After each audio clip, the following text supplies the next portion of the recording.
Bonjour, je suis Michel Soyer et j'ai le plaisir de vous recevoir sur le plateau de l'émission Les Mandarins de l'économie et de la culture sur Mandarin TV. Nous sommes à Paris et au sortir de la Fashion Week, j'ai le plaisir de recevoir Int Joudar. Int Joudar a créé il y a une vingtaine d'années une manifestation qui reçoit plusieurs créateurs qui défilent pendant une ou deux journées à Paris et aussi dans énormément de villes au travers de notre planète. On va en parler. Et l'Oriental Fashion Show s'est imposé maintenant comme étant une grande manifestation de la Fashion Week. On constate aujourd'hui que loin d'avoir des créateurs qui travaillent dans leur secteur d'activité, maintenant tout le monde se regarde grâce aux réseaux sociaux, grâce au voyage, à l'internationalisation de la mode.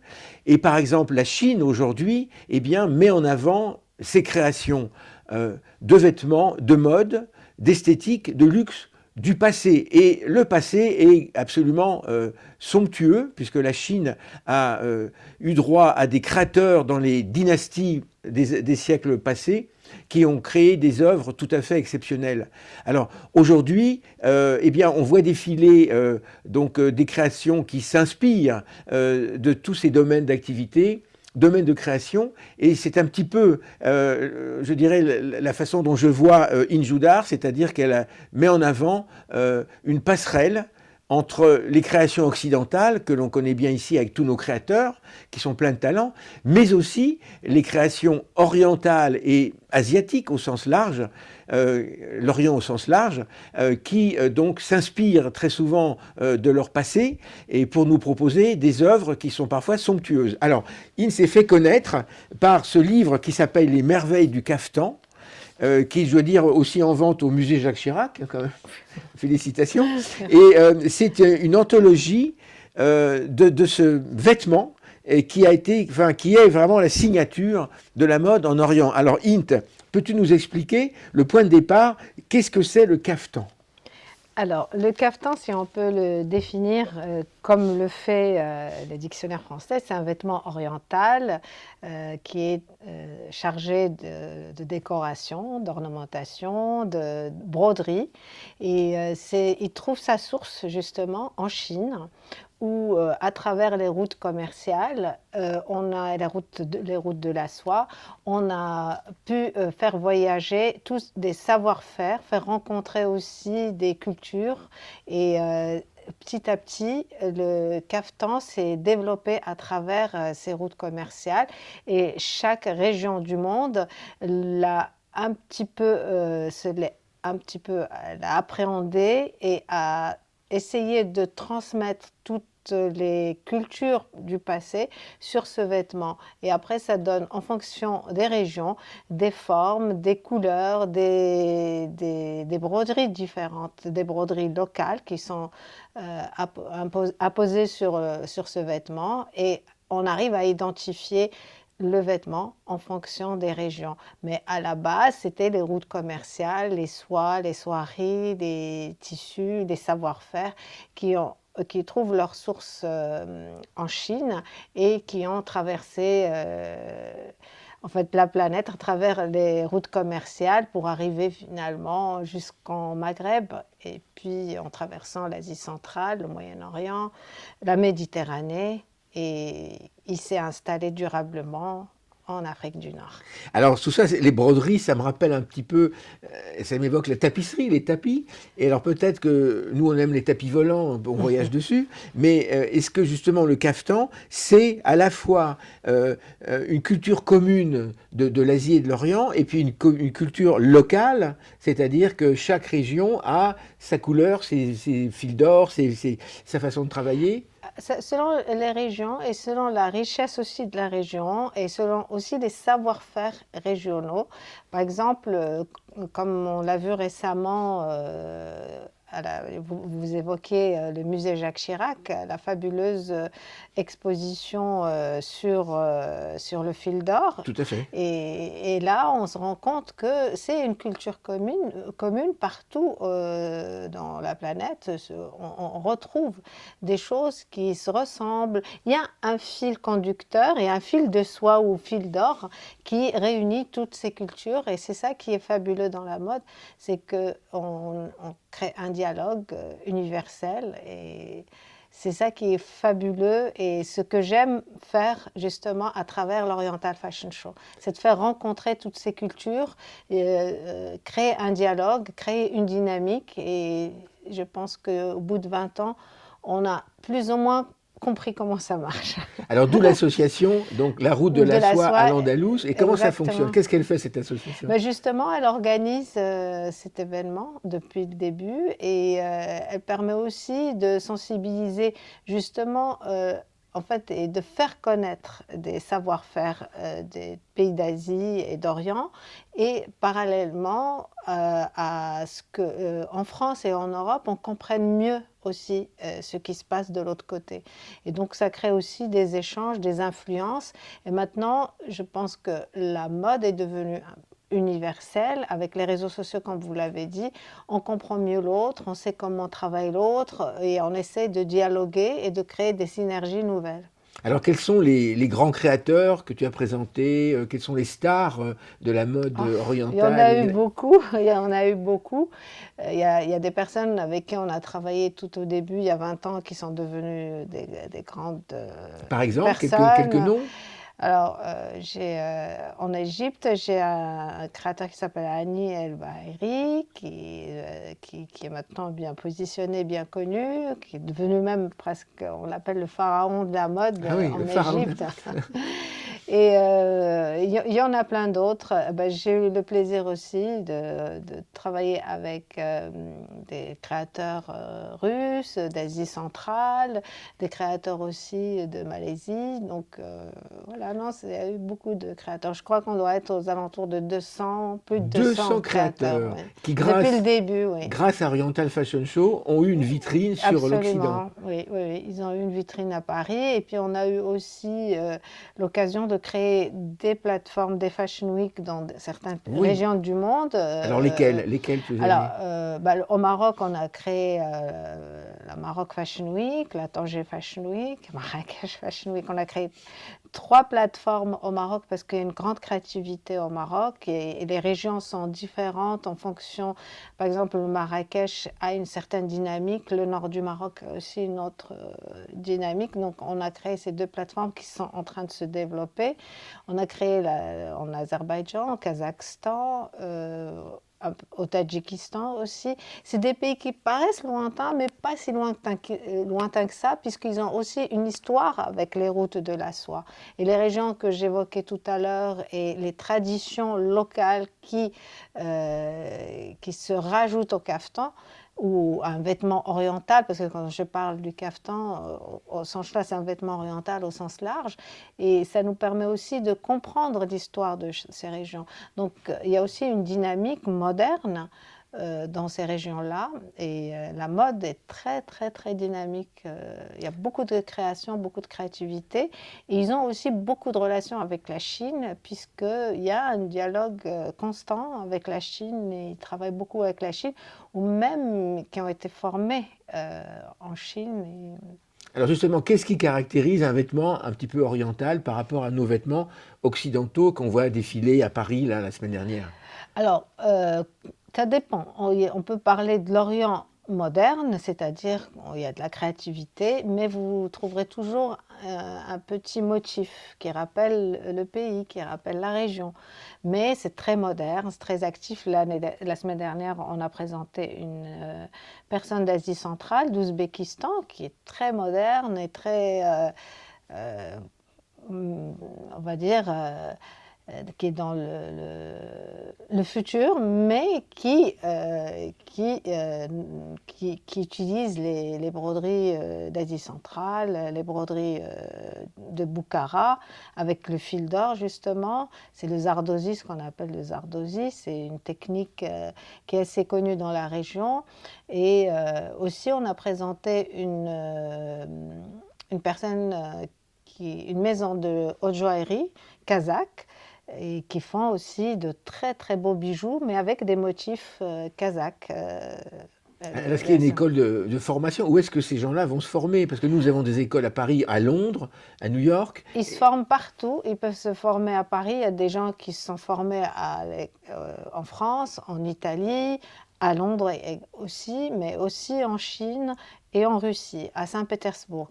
Donc, vraiment, au niveau de la formation, ils vont chercher là où ils peuvent apprendre des techniques nouvelles et être tout à fait dans le développement moderne et dans l'innovation également, parce que c'est bien aussi de faire appel aux traditions locales, mais il faut aussi innover constamment. La mode, elle est toujours en recherche de développement, d'innovation, et ça, ils savent très bien le faire. Et cet équilibre entre tradition et modernité qui fait un petit peu la particularité de la mode orientale. Donc il n'y a pas de formation, il n'y a pas beaucoup de formation locale dans ces pays. Ils vont chercher dans d'autres pays plus avancés. Je pense qu'il y a des écoles. Je sais que par exemple en Ouzbékistan, il y a l'école de la coupe qui a ouvert des antennes là-bas. Il y a aussi des formations de Paris, par exemple,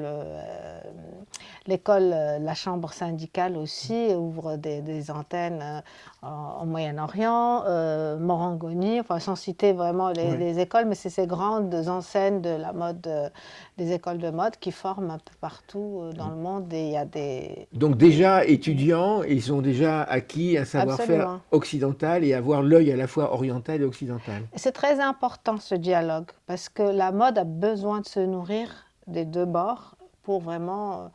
La créativité n'a pas de limite, elle n'a pas de... Dialoguer, c'est vraiment très important. Communiquer, c'est aussi très important. Et la mode a besoin de se nourrir de toutes ces richesses et de cette pluralité, aussi bien l'innovation que la tradition. Mais ce qui fait la particularité, je dis encore, de la mode orientale, c'est ça. C'est qu'on est vraiment dans le futur, mais avec des petites touches traditionnelles, ce qui lui donne un peu son charme. Alors j'avais vu le défilé que tu as fait de Zaïtsev, qui était la grande star, qui nous a quittés il y a quelques années maintenant, mais qui était le grand monsieur de la mode russe. Oui. Et Dieu sait que c'est aussi une mode, la Russie, l'Empire, bon, est quand même très proche de l'Orient, de l'Extrême-Orient. C'est plus un pays d'Asie d'ailleurs que d'Europe. Oui, absolument. La Russie. Et donc, dans cette mode russe, que nous, on pense être l'hiver, mais c'est complètement idiot parce qu'ils vivent aussi l'été. Mais on les connaît beaucoup pour des vêtements très lourds. Même en littérature, le manteau de Gogol, je sais pas si tu connais, voilà. La choupa. Voilà. Et donc, j'ai trouvé que c'était vraiment extrêmement coloré, extrêmement différent. Et c'est très, très bien d'aller voir aussi plus au nord, je dirais, voilà, ces pays qui sont aussi, comme la Russie, l'ancien URSS, dans lequel tous ces pays, Tadjikistan, Kazakhstan, tout ça faisait partie. Donc il y a vraiment une culture russe, disons au sens large, que tu trouves dans la mode. Oui, et enfin, Russe, Union soviétique, ex-Union soviétique, ces pays-là, maintenant, depuis la chute du mur de Berlin, ces pays émergent avec leur culture et avec leur tradition. Et souvent, ils étaient fermés et ils ont été formés en Russie, à Saint-Pétersbourg, dans les écoles de mode russes. Maintenant, le monde est ouvert et ils vont un petit peu partout, ce qui est aussi une très bonne chose et qui leur donne aussi de nouvelles perspectives. Et aussi sur le plan économique et sur le marché de la mode, puisqu'ils se positionnent aussi économiquement sur un secteur d'activité qui, maintenant, pour eux, pour la majorité des gens avec lesquels je travaille, sont assez contents et ils sont, voilà, alors, justement, ils sont en train de trouver leur petite place ouais. dans ce milieu de la mode. Parlons d'économie, parce qu'il y a un coût. La haute couture concerne maintenant de moins en moins de femmes. Alors après, il y a les capsules et les prêt-à-porter, etc. Est-ce que dans ce que tu présentes, on est dans quel type de prix? Ça concerne quel type de... Parce que j'ai cru comprendre que ces défilés ne sont pas là pour vendre, c'est plutôt pour Non, présenter. exactement. Mais ça présente aussi, nous, on est une association, donc on travaille, notre but n'est pas de s'enrichir, et la mode en général, voilà, c'est l'événement mode en soi est assez coûteux, et le fait d'être en association nous permet d'avoir des volontaires et de pouvoir réaliser, des passionnés comme moi, pouvoir réaliser ces événements.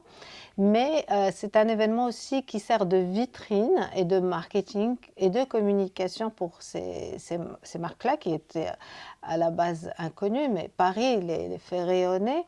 Et l'Oriental Fashion Show leur donne un petit coup de boost, et c'est souvent dans leur pays d'origine où ils trouvent une clientèle qui a été happée, on va dire, par l'événement, par la beauté de Paris, par tout ce qui s'y passe. Et voilà. Et ça leur crée, ça leur développe aussi leur marché local, et même un peu au-delà, puisque ceux qui sont assez structurés pour pouvoir aller au-delà du local, ils le font. Et souvent, la région, c'est souvent le pays ou les pays aux alentours, la région, ou un petit peu vers l'est ou à l'ouest aussi. Et ils arrivent à trouver ils font des collaborations avec des grandes maisons. Ah, très bien. Alors, les gens qui assistent, ce sont des gens qui sont des locaux et qui regardent plutôt en vidéo parce qu'ils restent dans leur pays, Absolument, ou ouais. bien certains viennent à Paris assister à ton Ça événement. peut être les deux, ça peut être les deux. Mais la majorité, ils regardent ça à travers les réseaux sociaux. Oui, parce que j'ai vu ton site, par exemple, il y a beaucoup de vidéos, on voit bien les Oui, défilés, tout ça, c'est très important. c'est ce Hein. qu'on essaie de produire justement pour pouvoir promouvoir justement cette mode, ces régions, ces designers.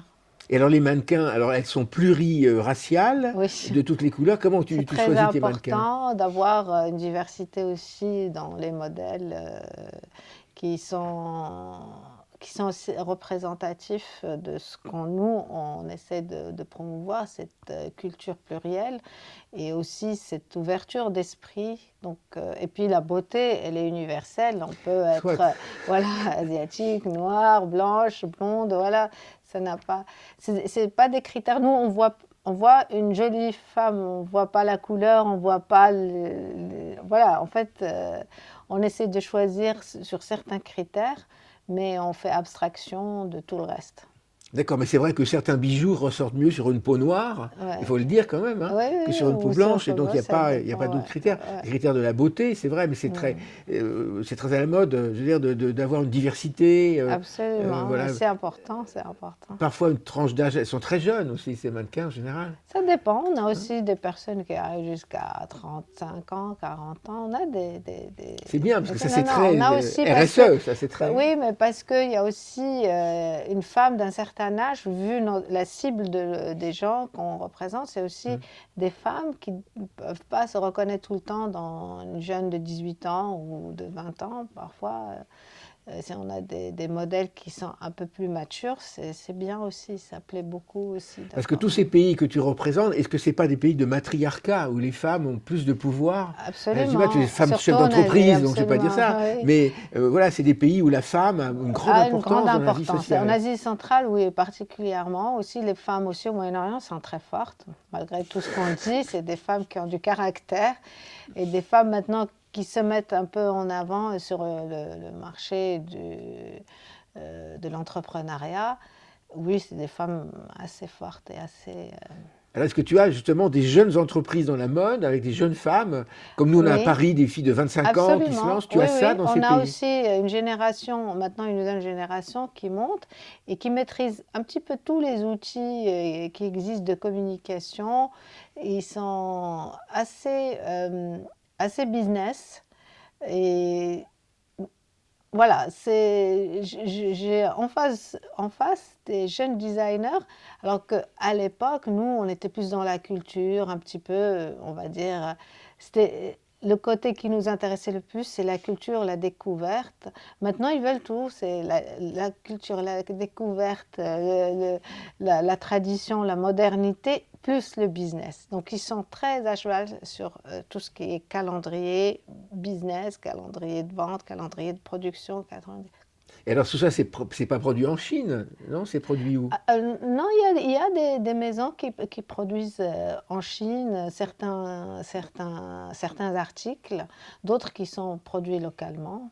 Mais la Chine n'est jamais loin. Soit c'est les tissus, soit c'est les fils de soie, soit les broderies, soit c'est jamais loin. Mais c'est ça qui est bien en fait. C'est avoir aussi la possibilité de produire parce que il faut avoir aussi un certain savoir-faire, il faut que la machine soit rodée parce Oui. qu'on peut créer, designer, mais après il faut répondre aux besoins du marché. Surtout cette jeune génération qui maintenant n'a pas de frontières et elle peut aller partout C'est la produire. Et la génération Chine, TikTok, alors, voilà, et voilà. puis ils ont aussi une certaine rapidité, réactivité.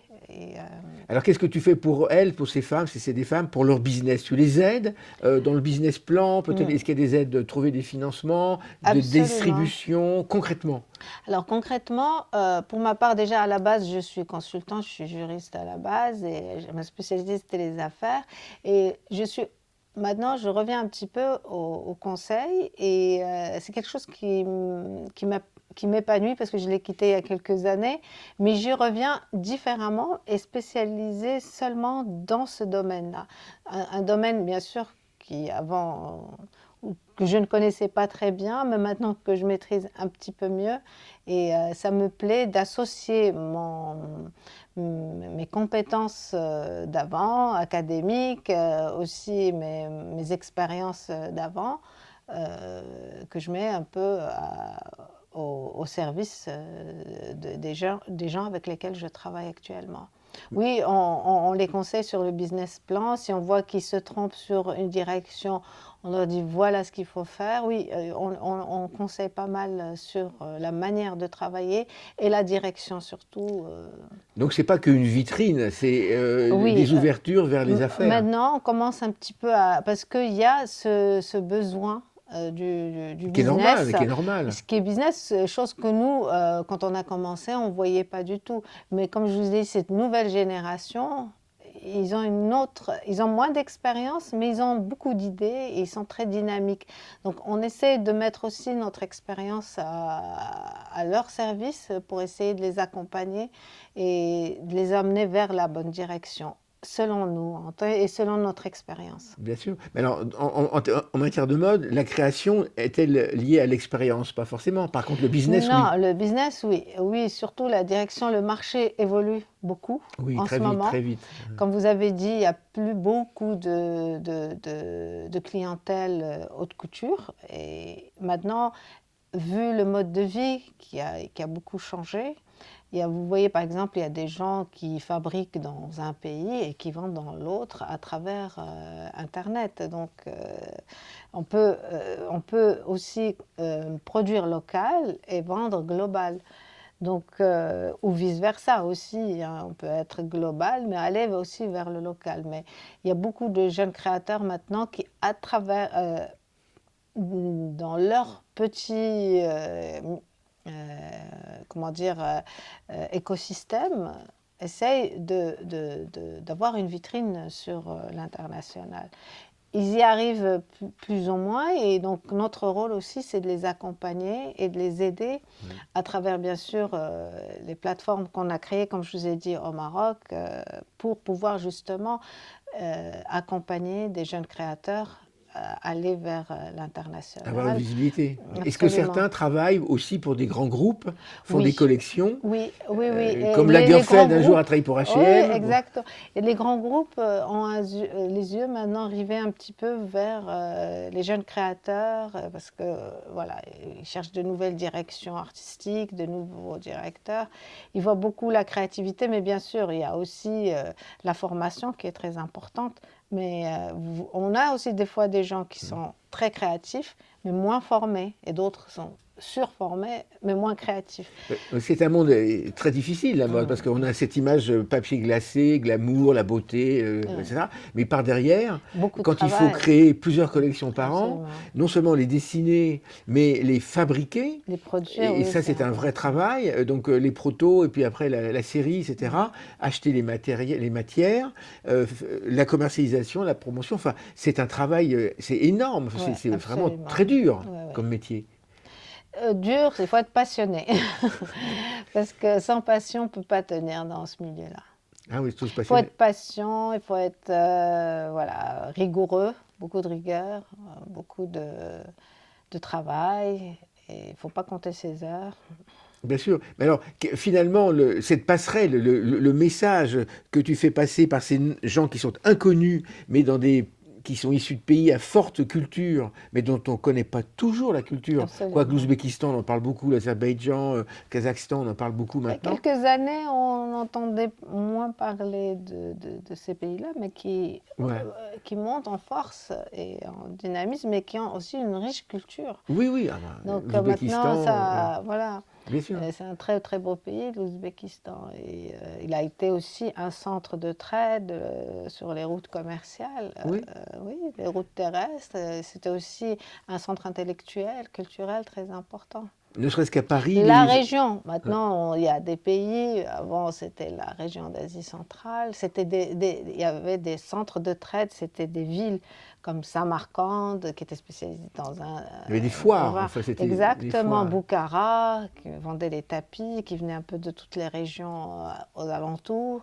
Et donc, il y avait aussi Fergana, la vallée de Fergana, et qui font aussi voilà, des tissus qui sont spécialisés dans le ICAT. Et voilà. Mhm. C'était vraiment toute la région d'Asie était très portée sur le commerce de la soie et des tissus en soie Oui, hein, les et la ambassades de ces fabrication pays après parce qu'ils les vendaient après vers la ouais. Méditerranée. Bah oui, les ambassades de ces pays sont très dynamiques, ne serait-ce qu'à Paris. Il y a beaucoup Absolument, oui, d'expos, oui, beaucoup de exactement, tout à fait. communication, etc. Et on découvre, Mm, voilà, ils ont des centres culturels maintenant.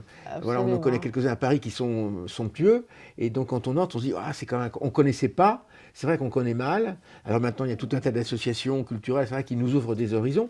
Et je pense que la mode, effectivement, en fait On fait partie, partie, parce que ça absolument. motive les gens, effectivement, au niveau du choix des couleurs, des matériaux, des dessins qu'on ne connaît pas forcément ici, enfin on n'a pas l'habitude, mais c'est très beau. Hein. Donc, Et puis aussi, ça permet d'aller aussi découvrir plus loin. Il y a la vitrine, mais il y a des gens qui veulent aller un peu plus à la découverte de la culture de ces régions-là. oui. Et c'est absolument fabuleux. Moi-même, avant d'être dans ce milieu, je lisais un peu dans la littérature avant, ça marquante, mais je ne connaissais pas. C'est vrai que la mode aussi m'a ouvert aussi beaucoup de perspectives et un monde que je ne connaissais pas. Donc, Alors est-ce que ça veut dire par exemple qu'à Paris ou à New York, une américaine blonde avec des bijoux, ça va porter une tenue issue de Samarcande dans la rue, ou alors elle va plutôt choisir une tenue un peu fusion, comme on dit en gastronomie, c'est-à-dire qu'il y a un peu d'un côté, un peu de l'autre. Qu'est-ce qui plaît, qu'est-ce qui alors, à marche? travers mes recherches, j'étais étonnée de découvrir que beaucoup d'Américains portaient, par exemple, du Suzani, du caftan, des robes orientales. Et même dans les magazines Vogue, Harper Bazaar, il y avait des couvertures avec des femmes en turban, avec des caftans. Et je ne comprenais pas beaucoup le lien, comment c'est arrivé dans les années 60, c'était très à la mode, c'était la mode hippie, à la Oui, oui, découverte. oui, oui, oui. Et donc, c'est vrai qu'en faisant des recherches, on découvre beaucoup d'iconographie autour de la mode orientale. Et c'est pas nouveau. La mode orientale a aussi une histoire ancrée dans la mode occidentale, en fait. C'est ça le Et quand message. vous allez un petit peu aller plus loin, vous voyez genre Paul Poiret, Fortuny, tout ça, et ils ont utilisé Lanvin, Dior, Saint-Laurent. Saint-Laurent, Ils ont oui, très, très tous, actif. voilà, ils sont tous inspirés de l'Orient à un moment donné dans leur collection, ce qui vraiment... Mais l'Orient a toujours été notre rêve à nous occidentaux, Ouais, puisque j'ai coutume de dire, quand on est désorienté, c'est qu'on a perdu Mhm. son Orient, Ouais. et donc on va le rechercher, parce que c'est là où le soleil se lève. Ouais. Mais c'est vrai qu'au niveau de la mode orientale est très colorée. Et c'est ça qui fait rêver un petit peu nous, Parisiens, qui sommes un peu austères, en noir, en bleu, en marron. Ça fait du bien de voir beaucoup de couleurs Beaucoup de et beaucoup couleurs. de Ouais. broderies. C'est le mode soleil. En tout cas, merci beaucoup, Int. En tout cas, Merci à alors vous. le prochain défilé, c'est quand? Alors, septembre, et Septembre. puis en janvier, à D'accord. Paris. À Paris, à quel endroit à Paris en septembre? Alors, ça sera certainement au Meurice. Au Meurice. Voilà. Et, Très bien. Très bel c'est endroit. notre nouvelle Salvador, adresse. Salvador Dali. Voilà, Voilà, très très cette bien. nouvelle adresse et voilà. Eh bien, merci beaucoup, Int, et bon Merci à succès vous. au Meurice en Merci. septembre. Merci beaucoup.